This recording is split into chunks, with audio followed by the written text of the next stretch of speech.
Olá, caríssimo telespectador da Rede Século XXI, obrigado pela sua audiência, que bom encontrá-lo diante do televisor, você é a causa da nossa alegria. Programa sob a responsabilidade do Ordinariado Militar do Brasil. Continuamos a nossa catequese sobre o 5º mandamento da Lei de Deus e hoje vamos tratar de uma questão delicada, de uma questão polêmica, da fabricação e o comércio de armas. A Igreja considera que a acumulação de armas da parte da comunidade das nações é um risco, é uma imoralidade, é um pecado. A corrida aos armamentos da parte das nações também é um pecado e o superarmamento também é algo que traz severas reservas morais.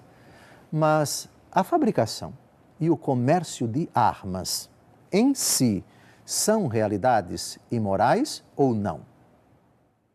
Já tratamos em outras ocasiões que é lícito o uso de armas quando, recordando, o parágrafo 2308 do Catecismo da Igreja Católica, quando há perigo de guerra, sem que exista uma autoridade internacional competente e dotada de forças suficientes e esgotados todos os meios de negociação pacífica, não se poderá negar aos governos o direito da legítima defesa. O uso das armas nas mãos das autoridades é legítimo, como São Paulo coloca no capítulo 13 da Carta aos Romanos. Arma nas mãos das autoridades com o fim de defender a vida sua e do cidadão, que é colocado sob seus cuidados, sem dúvida alguma, e também, de acordo com a legislação dos homens, aquelas pessoas que recebem autorização do próprio governo para utilizar as armas.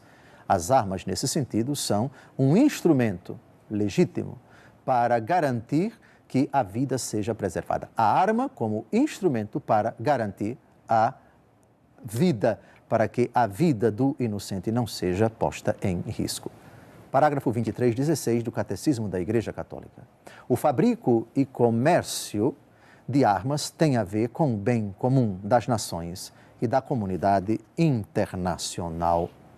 Daí que as autoridades públicas tenham o direito e o dever de os regulamentar.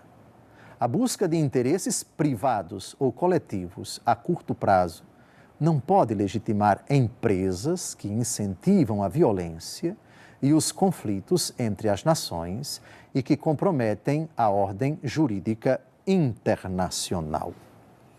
Então vejam que a produção em si e o comércio de armas em si, eles afetam o bem comum das nações e da comunidade internacional.